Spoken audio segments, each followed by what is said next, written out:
Hello friends, welcome in star study. Friends, आज के इस वीडियो में हम यूपी टेट 2016 का पेपर सॉल्व करेंगे और जो कि जूनियर लेवल का है। जूनियर हो या प्राइमरी, सभी मतलब ज़्यादा से ज़्यादा अगर हम प्रैक्टिस सेट सॉल्व करते हैं उससे हमें काफ़ी हेल्प मिलती है। तो इससे पहले और भी प्रैक्टिस सेट चैनल पे अपलोड हो चुके हैं, अगर आप लोगों ने नहीं देखे हैं तो आप उन वीडियोज़ को जा करके देख लें, और अगर चैनल पर नए हैं तो चैनल को सब्सक्राइब कर लें। तो चलिए स्टार्ट करते हैं। पहला क्वेश्चन है हमारा आज, गद्य शिक्षण में मतलब किसी कहानी वगैरह के बारे में, या गद्य शिक्षण वही होता है जो पैराग्राफ की तरह जो पढ़ाया जाता है। उसमें काठिन्य निवारण मतलब कठिन चीज़ों के निवारण के लिए, कठिन चीज़ों को आसान बनाने के लिए किया जा सकता है। क्या किया जा सकता है? चित्र दिखाकर कठिन चीज़ों को आसान किया जा सकता है, या वस्तु को प्रत्यक्ष दिखाकर। प्रत्यक्ष का मतलब होता है जिस चीज़ के बारे में हम बात कर रहे हैं उस चीज़ को बच्चों के सामने लाकर दिखाना, और या फिर मॉडल दिखाकर, या फिर सभी। तो कौन सा ऑप्शन यहाँ पर ठीक हो जाएगा? चित्र दिखाकर भी कठिन चीज़ों को आसान बनाया जा सकता है। वस्तु को सामने लाकर अगर हम बच्चों को दिखाते हैं तो बच्चों का जो होता है ना, सबसे अच्छा एक्सपीरियंस होता है, और बच्चे सामने देखकर चीज़ को ज़्यादा अच्छे तरीके से सीखते हैं। तो चित्र दिखाकर भी कर सकते हैं, वस्तु को दिखाकर भी कर सकते हैं, और मॉडल मतलब किसी चीज़ के बारे में अगर बात की जा रही है तो उसका मॉडल बनाकर उसका प्रैक्टिकल वगैरह करके भी कठिन चीज़ों को आसान बनाया जा सकता है। तो ये सभी यहाँ पे ठीक हो जाएंगे। ऑप्शन नंबर डी यहाँ पर ठीक हो जाएगा। अगले सवाल पे चलते हैं। क्वेश्चन है यहाँ पर, प्राथमिक स्तर पर, अब देखो हम लोग प्रैक्टिस सेट जूनियर का सॉल्व कर रहे हैं, लेकिन यहाँ पे प्राइमरी का भी क्वेश्चन दिया हुआ है कि प्राथमिक स्तर पर कविता शिक्षण के लिए उपयोगी नहीं होगा। कविता शिक्षण के लिए क्या चीज़ ज़रूरी नहीं है, क्या चीज़ उपयोगी नहीं है? जिसे छात्र सरलता से समझ सकें, ऐसी कविता होनी चाहिए जिसे छात्र सरलता से समझ सकें। तो ये तो ठीक है। जो कविताएँ छात्रों की सृजनशीलता को बढ़ाने वाली हो, मतलब उनकी क्रिएटिविटी को बढ़ाने वाली हो, तो ये भी यहाँ पर ठीक हो जाएगा।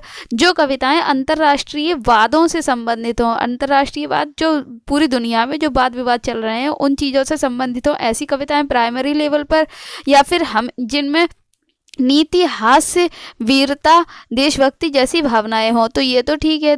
कविताओं में, बच्चों की कविताओं में देशभक्ति और वीरता जैसी, और हास्य मतलब थोड़ी सी मजाकिया टाइप भी होनी चाहिए। तो ये तीन यहाँ पर ठीक हो जाएंगे। तो ऑप्शन नंबर सी यहाँ पर ठीक हो जाएगा। तो जो कविताएं हैं वो वादों से संबंधित नहीं होनी चाहिए। जो वाद विवाद पूरी दुनिया में चल रहे हैं, ये बच्चों को अभी से इतने छोटे पर ये सब चीज़ें नहीं सिखानी चाहिए। तो ऑप्शन नंबर सी यहाँ पर ठीक हो जाएगा। हमारा यहाँ पे था जो नहीं होगा वो पूछा था। अगले सवाल पे चलते हैं। क्वेश्चन है यहाँ पर, हिंदी भाषा और साहित्य नामक ग्रंथ के लेखक कौन है? हिंदी भाषा और साहित्य किसने लिखा है? भगवत शरण उपाध्याय? नहीं। आचार्य रामचंद्र शुक्ल, या श्याम सुंदर दास, या हरदेव बिहारी? तो ये भी नहीं है। तो इन दोनों में से कौन सा होगा? तो ऑप्शन नंबर सी यहाँ पर ठीक हो जाएगा। हिंदी भाषा और साहित्य ग्रंथ डॉक्टर श्याम सुंदर दास ने लिखा है, और श्याम सुंदर दास ने ही काशी नागरी परिचारणी सभा की भी स्थापना की थी। और इनकी और भी पुस्तकें हैं जैसे साहित्य लोचन, भाषा विज्ञान और हिंदी गोविंद आदि। तो यहाँ पे ऑप्शन नंबर सी ठीक हो जाएगा। हिंदी भाषा और साहित्य नामक ग्रंथ के लेखक हैं। और दूसरी इंपॉर्टेंट चीज क्या है? काशी नागरी परिचारणी सभा की स्थापना किसने की? वो भी डॉक्टर श्याम सुंदर दास ने की थी। अगले सवाल पे चलते हैं। सवाल है यहाँ पर, भाषा सिखाने का सही क्रम है, मतलब भाषा को सिखाने का सही क्रम क्या है? बोलना, श्रवण मतलब सुनना, या पढ़ना लिखना? श्रवण करना, बोलना, पढ़ना, लिखना। तो हम सभी जानते हैं, पहली बात तो हम लोगों को ठीक से क्रम याद है कि सुनना, बोलना, पढ़ना, लिखना, यही ठीक है। यहाँ पे श्रवण का मतलब होता है सुनना। तो यहाँ पे यही ऑप्शन नंबर बी ठीक हो जाएगा, सुनना, बोलना, पढ़ना, लिखना। अगले सवाल पे चलते हैं। सवाल है यहाँ पर, लेखन से संबंधित नहीं है, जो लिखने से संबंधित नहीं है। बैठने का उचित ढंग, या शुद्ध उच्चारण, या लेखनी पकड़ने का ढंग, या आंखों से कागज की दूरी? तो जब लेखन से संबंधित बैठने का उचित ढंग अगर ठीक से बैठे होंगे तो ये भी सबसे ज़्यादा मायने रखता है राइटिंग करने में या लिखने में। शुद्ध उच्चारण मतलब होता है बोलना, तो इसमें लिखने में उच्चारण का क्या काम? अगला है लेखनी पकड़ने का ढंग। हाँ, लेखनी ठीक से पकड़नी आनी चाहिए जिस चीज़ से हम लिख रहे हैं। आंखों से कागज की दूरी होनी चाहिए 25 सेमी, ये तो जरूर होनी चाहिए।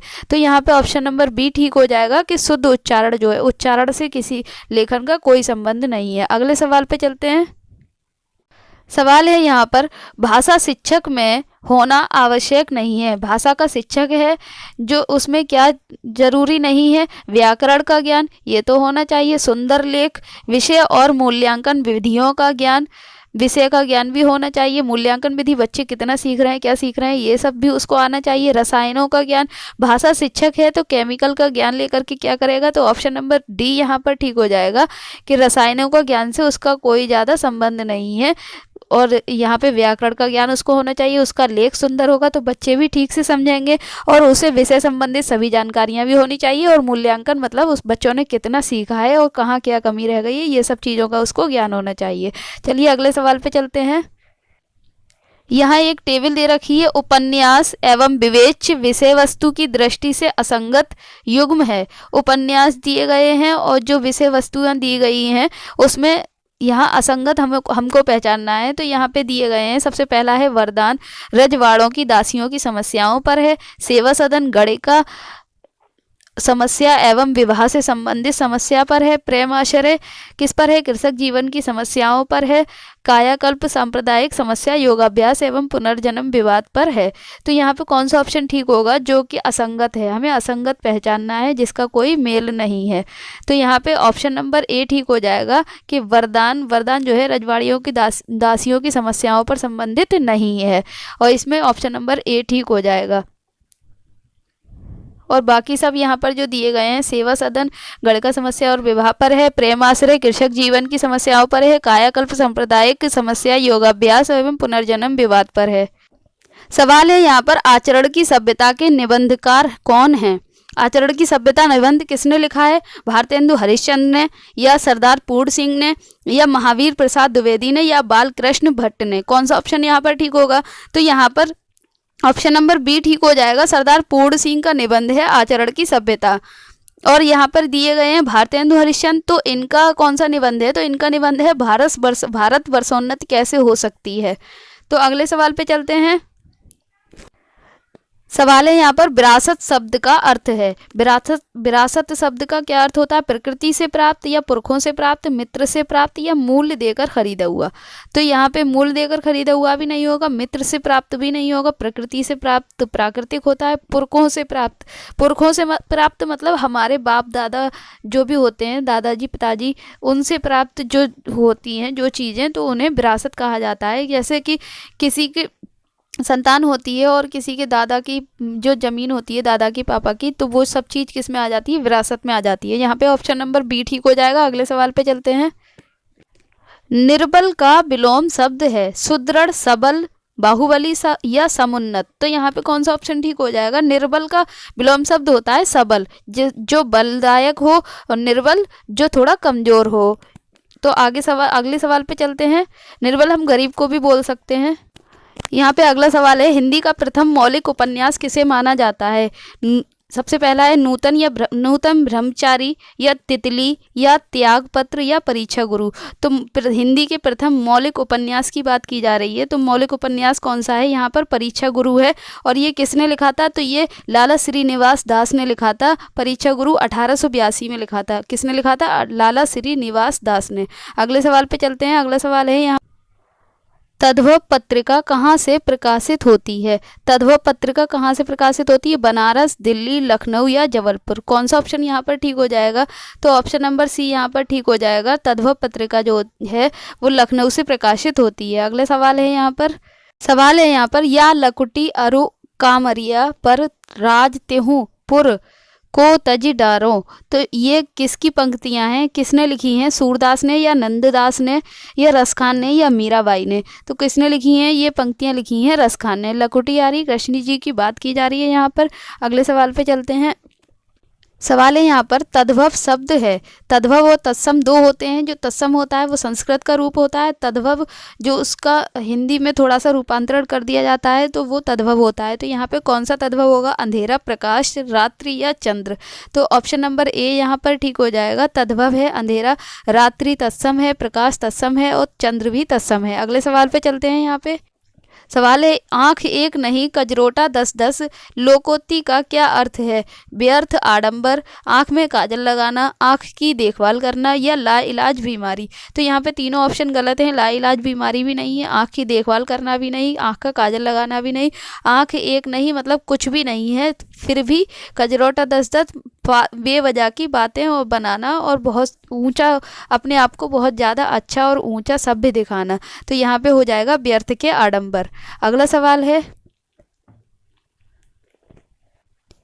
निम्न में से पुल्लिंग शब्द है। पुल्लिंग और स्त्रीलिंग दो तरह के होते हैं, दो तरह की चीज़ें होती हैं। स्त्रीलिंग में जो मादा चीज़ें होती हैं और पुल्लिंग में नर चीज़ें आ जाती हैं। तो रात, रात तो स्त्रीलिंग है तो ये भी नहीं होगा। गीत गाया या बात कही, बात भी स्त्रीलिंग है। मात दी, ये भी स्त्रीलिंग है। और गीत गाया तो आ का डंडा आ रहा है यहाँ पे, तो ये पुल्लिंग हो जाएगा। अगले सवाल पे चलते हैं। सवाल है राम ने सुरेश के साथ मित्रता का निर्वाह किया, इसमें भाववाचक संज्ञा क्या है? यहाँ पे भाववाचक संज्ञा क्या होगी? तो राम और सुरेश जो है वो तो व्यक्तिवाचक संज्ञा है, यहाँ पे हमें भाववाचक संज्ञा पहचाननी है। तो यहाँ पे मित्रता जो है वो भाववाचक संज्ञा है। ऑप्शन नंबर डी यहाँ पर ठीक हो जाएगा। अगले सवाल पे चलते हैं। सवाल है मेरा घर इसी शहर में है। तो यहाँ पे विशेषण है, कौन सा विशेषण है? इसी की बात की जा रही है। इसी मतलब इसी, यह, वो, ये सब चीज़ें किस में आती हैं? सर्वनाम में आती हैं। तो यहाँ पे सार्वनामिक विशेषण है। अगले सवाल पे चलते हैं। पिता ने समझाया कि सदा सत्य बोलना चाहिए। तो ये कैसा वाक्य है? सरल वाक्य है, इच्छावाचक वाक्य है, मिश्र वाक्य है या आज्ञावाचक वाक्य है? कौन सा ऑप्शन ठीक हो जाएगा यहाँ पर? पिता ने समझाया और की से जुड़ रहा है, सत्य बोलना चाहिए, सदा सत्य बोलना चाहिए। तो यहाँ पे मिश्र वाक्य हो जाएगा, मिलाकर बनाया जा रहा है। तो अगले सवाल पे चलते हैं। कृतज्ञ किसका संक्षिप्तीकरण है? कृतज्ञ किसको बोला जाता है? उपकार करने वाले को या उपकार कराने वाले को या किए हुए उपकार को न मानने वाले को या किए हुए उपकार को मानने वाले को क्या बोला जाता है? कृतज्ञ किसको बोला जाता है? तो यहाँ पे ऑप्शन नंबर डी ठीक हो जाएगा। किए गए उपकार को मानने वाले को कृतज्ञ बोला जाता है और किए गए उपकार को न मानने वाले को कृतघ्न बोला जाता है। कृतघ्न, कृत और अदज्ञा और न, कृतघ्न बोला जाता है जो किए गए उपकार को नहीं मानता है। हालांकि यहाँ पर ऑप्शन नंबर डी है, किए गए उपकार को मानने वाले को कृतज्ञ बोला जाता है। अगले सवाल पे चलते हैं। शुद्ध वर्तनी वाला शब्द है, कौन सा शब्द ठीक लिखा है? श्रृंगार, श्रृंगार या श्रृंगार या श्रृंगार। तो यहाँ पे कौन सा ऑप्शन ठीक हो जाएगा? ऑप्शन नंबर ए ठीक हो जाएगा। श्रृंगार इस प्रकार लिखा जाता है, ना कि इस प्रकार। तो यहाँ पे ऑप्शन नंबर ए ठीक हो जाएगा। अगले सवाल पे चलते हैं। कटहरा शब्द का तत्सम रूप, जो संस्कृत से रिलेटेड होता है ना, वही कटहरा शब्द का तत्सम रूप क्या है? कटहरा क्या होता है? जो कोर्ट वगैरह में जो कटहरा होता है वही कटहरे की बात की जा रही है यहाँ पर। ऑप्शन नंबर कौन सा ठीक हो जाएगा? कटहल या कड़वा या काष्ठगृह या कंठफल। तो कटहरा होता है जो कोर्ट वगैरह में होता है। काष्ठगृह लकड़ी का जो होता है, लकड़ी का स्टैंड बना होता है, इसलिए उसको काष्ठगृह बोला जा रहा है। कटहरा, कटहरे का तत्सम रूप है काष्ठगृह। काष्ठ मतलब लकड़ी, गृह मतलब घर होता है, मतलब वो थोड़ा सा घर की तरह मतलब बना दिया जाता है। साइड मतलब रेलिंग उसमें लगा दी जाती है लकड़ी की। अगले अत्याचार शब्द में उपसर्ग है। अत्याचार शब्द में उपसर्ग क्या है? आ नहीं, अत्य भी नहीं है, अत्या भी नहीं है, अति उपसर्ग है। अति प्लस आचार इज इक्वल टू अत्याचार। अगले सवाल पे चलते हैं। सवाल दिया गया है, यहाँ पर पंक्तियां दी गई हैं और पूछा है कि इन पंक्तियों में कौन सा अलंकार है। तो पंक्ति है यहाँ पे, बाल दी विशाल विकराल ज्वाल जाल मानो लंक लीलीवे को काल रसना पसारी है। ये बात की जा रही है, लंका के टाइम की बात की जा रही है, हनुमान जी के टाइम की। और इसमें क्या बताया जा रहा है कि इतनी तेज आग लगी हुई है कि लंका, ऐसा लग रहा है कि पूरी लंका ही जल जाएगी। तो यहाँ पे कौन सा अलंकार यूज किया जा रहा है? तो यहाँ पे उपमा और रूपक याचक लिखा है, ये यमक है। यमक और श्लेष, या उत्प्रेक्षा और अनुप्रास, या अनुप्रास और यमक। तो कौन सा ऑप्शन यहाँ पर ठीक हो जाएगा? यहाँ पे हमें बालधी में बा, विशाल, विकराल, तो यहाँ पे हमें वा दिख रहा है, तो बा से कौन सा बनता है? अनुप्रास बनता है। अनुप्रास हमें सी और डी में नजर आ रहा है। अब देखते हैं कि इसी चीज को बड़ा चढ़ाकर अगर दिखाया जा रहा है, सॉरी, जिसमें जनु जानो मनु मानो शब्द आते हैं, तो वहां पे क्या होता है? वहां पे उत्प्रेक्षा अलंकार होता है। तो ऑप्शन नंबर सी यहाँ पर ठीक हो जाएगा। उत्प्रेक्षा अलंकार है यहाँ पे, उत्प्रेक्षा और अनुप्रास अलंकार है।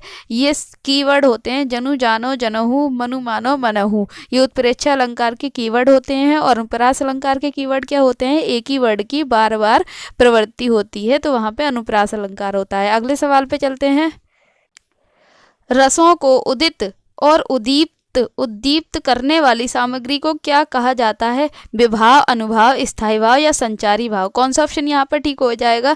तो यहाँ पे ऑप्शन नंबर ए ठीक हो जाएगा। विभाव कहा जाता है जो रस की उद्दीप्ति करते हैं और उदित करते हैं, उन चीज़ों को विभाव कहा जाता है। विभाव के भी दो रूप होते हैं। विभाव के दो रूप कौन कौन से होते हैं? आलम्बन और उद्दीपन। कौन कौन से होते हैं? आलम्बन और उद्दीपन। ये भी ऑप्शन में पूछ लेता है, आलम्बन, उद्दीपन। उद्दीप्त से हमें पता चल रहा है यहाँ पे क्या हो सकता है? उद्दीपन। अगले सवाल पे चलते हैं। सवाल है यहाँ पर, जहाँ सुमतिते हैं संपत्ति नाना, जहाँ कुमतिते हैं विपत्ति निदाना। शब्द पद में कौन सा रस है? करुण रस है, भयानक रस है, श्रृंगार रस है या शांत रस है? तो यहाँ पे ऑप्शन नंबर डी ठीक हो जाएगा। इस पंक्ति में शांत रस है। जहाँ सुमतिते हैं संपत्ति नाना, जहाँ कुमतिते हैं विपत्ति निदाना। तो अगले सवाल पे चलते हैं।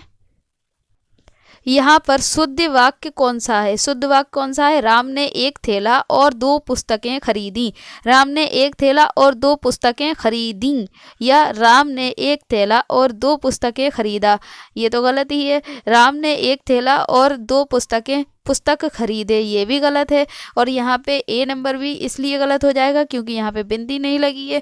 तो यहाँ पे ऑप्शन नंबर बी ठीक हो जाएगा। राम ने एक थैला और 2 पुस्तकें खरीदी, यहाँ पे बिंदी भी लगी है, ऑप्शन नंबर बी ठीक हो जाएगा। अगले सवाल पे चलते हैं। सवाल है यहाँ पर, महोत्सव का संधि विच्छेद है। महोत्सव का संधि विच्छेद क्या हो जाएगा? महा प्लस उत्सव। संधि से रिलेटेड एक वीडियो पहले ही बन चुका है, अगर आप लोगों ने नहीं देखा है, ट्रिक का वीडियो है, आप देख लेना, काफ़ी हेल्प मिलेगी आप लोगों को। तो यहाँ पे महा प्लस उत्सव, महोत्सव की संधि विच्छेद हो जाएगी। इसका मतलब यहाँ पे ऑप्शन नंबर ए ठीक हो जाएगा। अगले सवाल पे चलते हैं। यहाँ शब्द दिया है चौमासा में समास है। चौमासा में क्या समास होगा? तो समास का भी वीडियो पहले ही बन चुका है, अगर आप लोगों ने नहीं देखा है, ट्रिक वाला वीडियो है, आपने नहीं देखा है तो उसको जा करके देख लें। चौमासा में कौन सा समास है? यहाँ संख्यावाची शब्द आ रहा होता है तो वहाँ पर द्विगु समास होता है, तो यहाँ पे द्विगु समास है। अगले सवाल पे चलते हैं। अगला और आखिरी सवाल है, चूहा बिल से बाहर निकला। अलग हो रहा है यहाँ पे, तो कौन सा समास, कौन सा कारक होगा? तो यहाँ पे अपादान कारक होगा। बिल से तो आ रहा है, लेकिन अलग होने के अर्थ में अगर आता है तो वहाँ पे संप्रदान कारक होता है। तो इस प्रकार हमारा ये प्रैक्टिस सेट पूरा होता है। अगर आप